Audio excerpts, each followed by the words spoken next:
এখন আমি আমার নিজের পৃথিবীটাকে একটু অন্যরকমভাবেই দেখি। কে ছেড়ে গেল, কে উপেক্ষা করলো, কে আড়ালে অপবাদ দিল, এসব নিয়ে ভাবার সময় এখন নেই।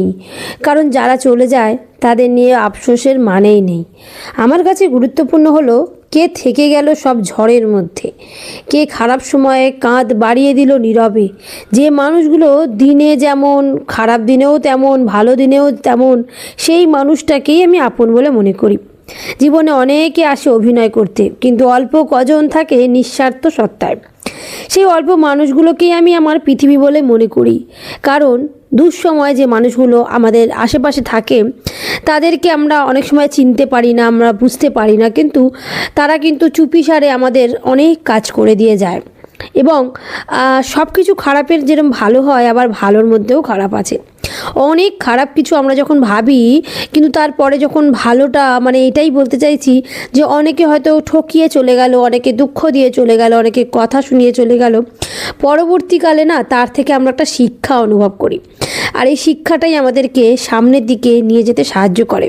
কেউ যদি আমাদের ঠকিয়ে দেয়, তখন আমরা সাময়িক ঠকে হয়তো যাই, কিন্তু আমরা তারপরে অন্য কারোর থেকে যাতে না ঠকি সেই জন্য নিজেকে প্রিপেয়ার করি, এবং অনেকাংশেই কিন্তু আমরা সেটা সফলও হই। আর যদি কেউ আমাদের খুব ভালো চায় বা ভালো করে, তো সে প্রসঙ্গে তো মানে বলাই যায় যে সে কেউ ভালো চাইলে তারও তুমি ভালো করতে বাধ্য। কিন্তু কেউ যদি তোমার সাথে খারাপ করে, তার সাথে কি করবে? তাকে কি শাস্তি দেবে তুমি? বা তাকে কি কটু কথাই বা শোনাবো?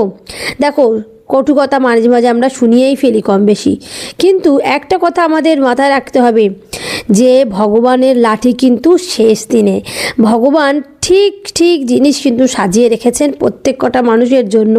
কেউ যদি কারুর খারাপ চায় না, এতটুকু তার খারাপ হতে বাধ্য। আজ হবে বা কাল হবে, কিন্তু হবে। কিন্তু তুমি যদি ভালো কিছু করো কারুর জন্য, সেটারও কিন্তু তুমি পরে তার ফল পাবে। কাজেই কেউ কোনো কর্ম করেই কিন্তু নিস্তার পাবে না, প্রত্যেকটা তার জবাব দিয়ে দেবে।